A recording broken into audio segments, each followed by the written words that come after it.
오늘 저에게 주신 말씀은 고린도후서 1장 23절로부터 2장 4절까지의 말씀입니다. 고린도후서 1장 23절부터 2장 4절까지의 말씀입니다. 저와 여러분들이 합독하여서 함께 말씀을 나누어 보도록 하겠습니다. 내가 내 목숨을 걸고 하나님을 불러 증언하시게 하노니 내가 다시 고린도에 가지 아니한 것은 너희를 아끼려 함이라. 우리가 너희 믿음을 주관하려는 것이 아니요 오직 너희 기쁨을 돕는 자가 되려 함이니 이는 너희가 믿음에 섰음이라. 내가 다시는 너희에게 근심 중에 나아가지 아니하기로 스스로 결심하였노니 내가 너희를 근심하게 한다면 내가 근심하게 한 자밖에 나를 기쁘게 할 자가 누구냐. 내가 이같이 쓴 것은 내가 갈 때에 마땅히 나를 기쁘게 할 자로부터 도리어 근심을 얻을까 염려함이요 또 너희 모두에 대한 나의 기쁨이 너희 모두의 기쁨인 줄 확신함이로다. 내가 마음에 큰 눌림과 걱정이 있어 많은 눈물로 너희에게 썼노니 이는 너희로 근심하게 하려 한 것이 아니요 오직 내가 너희를 향하여 넘치는 사랑이 있음을 너희로 알게 하려 함이라. 아멘. 네, 오늘 본문은 어제 본문과 이어지는 내용입니다. 바울은 개인적인 사정이나 고린도 교인과의 그 껄끄러운 관계 때문에 재방문을 미뤘던 것이 아니었습니다. 오히려 고린도 교회의 유익을 위하여서 재방문을 미루었던 것입니다. 바울이 당장 이 고린도 교회에 방문한다고 한다면 교회에 문제를 일으키던 자들을 엄히 징계할 수밖에 없었습니다. 그렇게 되면 고린도 교회의 상황은 더욱 악화됨은 물론 고린도 교인들이 큰 상처를 입을 수가 있었습니다. 그렇기 때문에 바울은 그 모든 상황들을 헤아려서 이러한 결정을 내렸던 것입니다. 이러한 바울의 노력에도 불구하고 고린도 교인들은 단지 바울이 고린도 이 교회를 재방문을 지체하고 있다는 그 이유 하나만으로 그가 신실하지 못하느니 자기들이 두려워서 못 온다느니 이렇게 바울을 비난하고 있었습니다. 물론 고린도 교인들 대다수가 이 눈물의 편지를 받고 회개하며 바울의 진심을 이해하였지만 그들 중에는 여전히 바울을 오해하는 자들이 있었습니다. 이런 자들에게 23절을 보면 바울은 내가 내 목숨을 걸고 하나님을 불러 증언하시게 하노니 내가 다시 고린도에 가지 아니한 것은 너희를 아끼려 함이라 라고 그렇게 그 이유에 대해서 얘기하고 있습니다. 이 말씀은 법정에서 바울이 그의 진실성을 증명하기 위하여서 하나님을 증인으로 부르는 것을 연상하게 합니다. 하나님이 어떠한 분이십니까? 우리의 머리털 한 올 한 올까지도 다 세신 바 되시는 만큼 우리의 모든 것을 알고 계시는 분이십니다. 그리고 우리의 중심을 살피셔서 우리의 마음과 동기를 꿰뚫어 보시는 분이십니다. 바울은 그 하나님을 불러 자신의 진실됨을 증거하시게 하겠다라고 말하고 있습니다. 이 말은 그만큼 바울이 자신이 하는 그 말과 행동에 있어서 진실되었음을 이야기하는 것입니다. 그렇다면 바울이 어떻게 행하였기에 이처럼 자신의 진실성을 이렇게 장담할 수 있었던 것일까요? 바울이 작성한 수많은 서신서들을 보면 성도들이 어떻게 행해야 되는지, 하나님 앞에서 행해야 되는지, 성도들 앞에서 행해야 되는지, 세상 앞에서 행해야 되는지 그 구체적인 행동 원리에 대해서 얘기를 많이 하고 있습니다.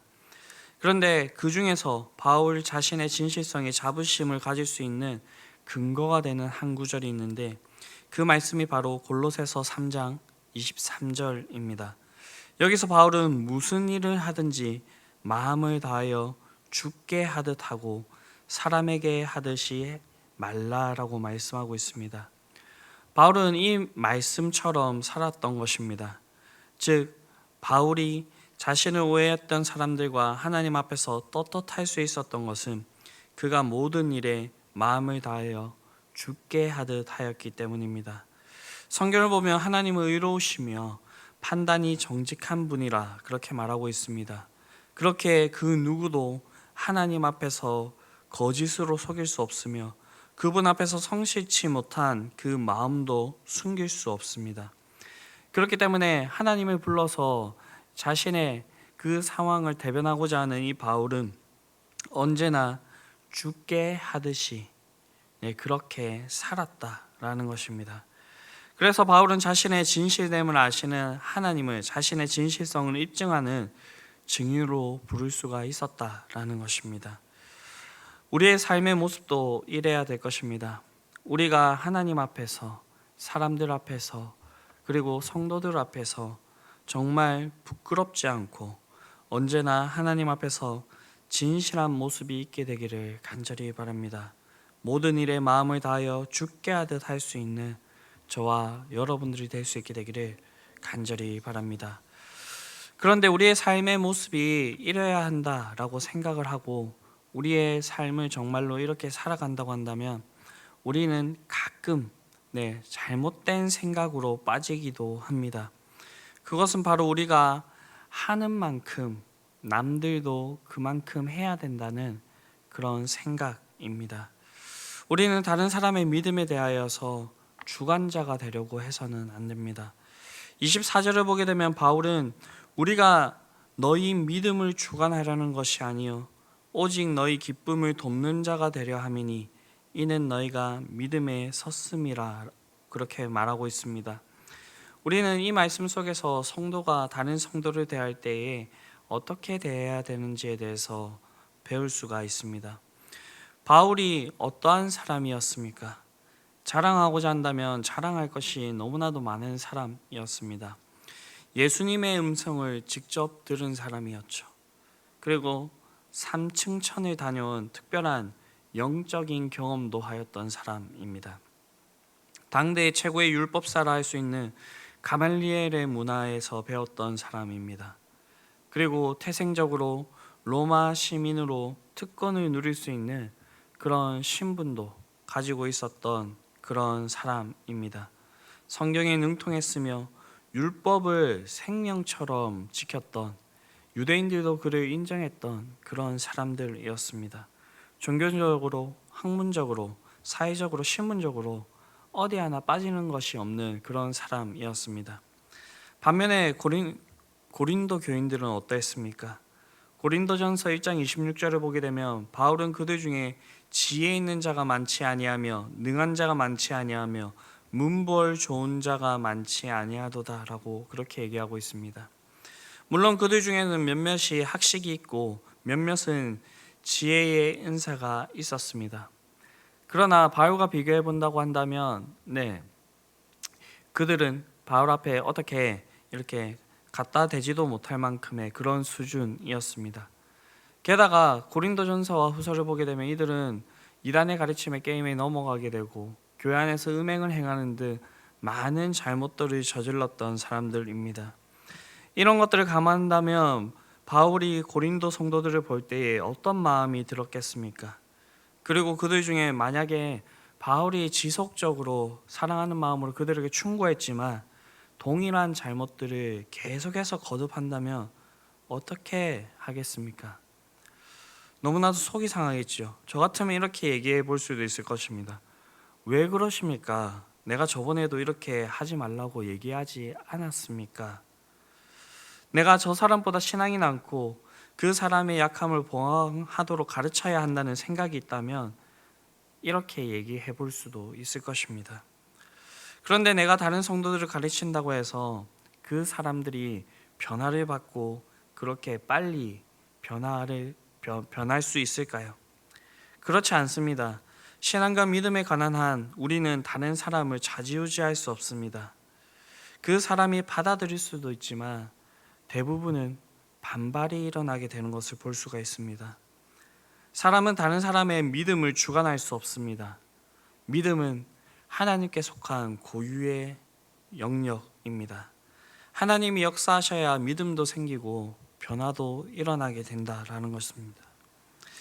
그렇습니다. 사람에 대하여서 믿음을 도모하는 분은 오직 하나님이십니다. 신앙의 연수가 오래되어 지식이 많아도 내 믿음과 신학이 뜨거워도 사람은 다른 사람의 믿음의 주관자가 되지 못합니다.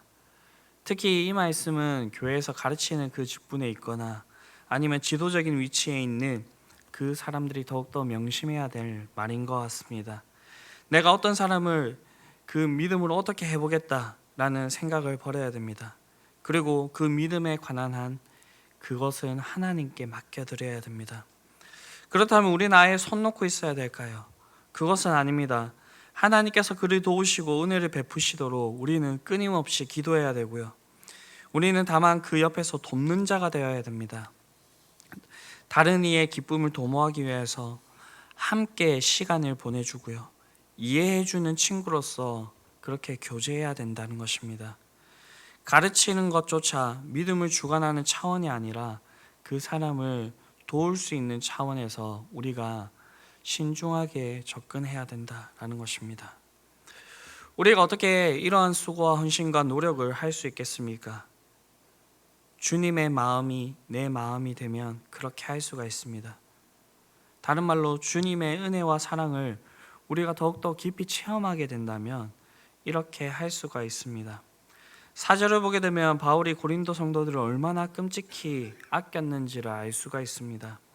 내가 내 마음에 큰 눌림과 걱정이 있어 많은 눈물로 너희에게 썼노니 이는 너희로 근심하게 하려는 것이 아니요 오직 내가 너희를 향하여 넘치는 사랑이 있음을 너희로 알게 하려 함이라. 고린도 교인들은 참으로 이 바울의 마음을 아프게 하였습니다. 그런데도 바울은 그들을 끝까지 포기하지 않고 눈물로써 그들에게 바른 신앙의 길로 돌아오도록 호소하고 있습니다. 그러한 바울의 모습이 마치 탕자를 기다리는 아버지의 마음이 아니었나 그렇게 생각해 봅니다.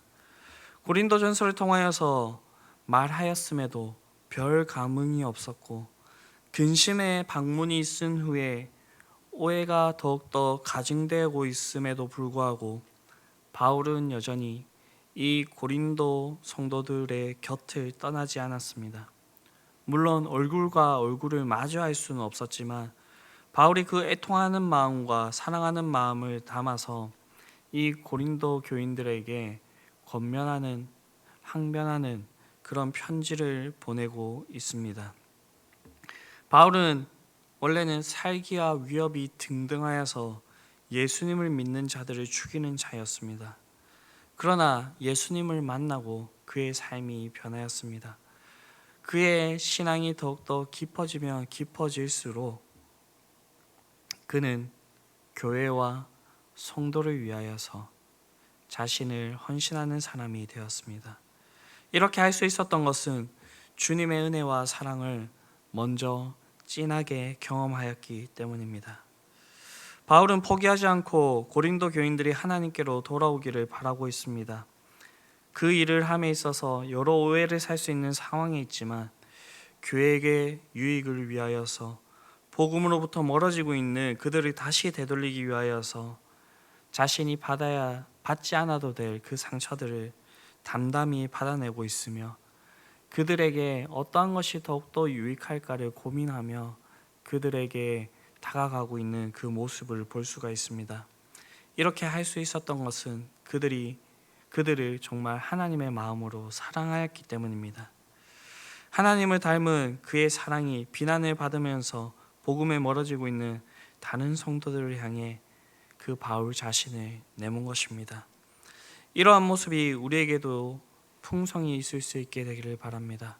그래서 이러한 모습이 있는 우리의 공동체 안에 정말 하나님의 사랑과 은혜가 가득하게 되어지고 우리 흥덕향상교회 이 공동체가 정말로 하나님 앞에서 아름다운 공동체로 그렇게 설 수 있는 그런 모습들이 있을 수 있게 되기를 간절히 바랍니다. 기도하시겠습니다. 사랑과 은혜가 풍성하신 아버지 하나님, 우리를 이 세상 가운데 불러주시고 우리에게 하나님을 믿을 수 있는 믿음을 더하여 주심에 너무나도 감사드립니다. 우리가 이 믿음 안에서 서로를 더욱더 사랑하며 우리에게 있는 이 공동체 안에 하나님의 은혜가 더욱더 풍성히 임할 수 있게 되기를 바랍니다. 우리가 서로에 대하여서 죽게 하듯 진실함과 신실한 모습으로 나아가게 하여 주시고 주의 사랑으로 주신 형제 자매와 함께 동행하며 믿음의 길들을 온전히 걸어갈 수 있게 하여 주시옵소서. 이런 모습이 있는 우리 흥덕향상교회가 해가 가면 갈수록 더욱더 아름다운 공동체가 되게 하여 주시고 주님께서 말씀하신 것처럼 서로 사랑함으로 우리가 주님의 제자임을 우리의 착한 행실들을 통하여서 우리가 하나님께 영광 돌리게 할 수 있는 그런 교회가 되게 하여 주시옵소서. 총회가 진행 중에 있습니다. 참여 중인 목사님을 주님께서 붙들어 주시옵시고 그곳에서 좋은 결정들이 날 수 있도록 하여 주시며 이 결정들이 정말로 한국에 있는 이 고신교회 위에 좋은 그런 영향력을 미칠 수 있는 그런 결정들이 되게 하여 주시옵소서. 그 가운데에 주님께서 함께하여 주셔서 모든 회의를 주관하여 주시옵시고 돌아오시는 발걸음 안전하게 돌아올 수 있도록 주님께서 지켜 주시옵소서. 이 모든 말씀 우리를 구원하신 예수 그리스도의 이름으로 기도드립니다. 아멘.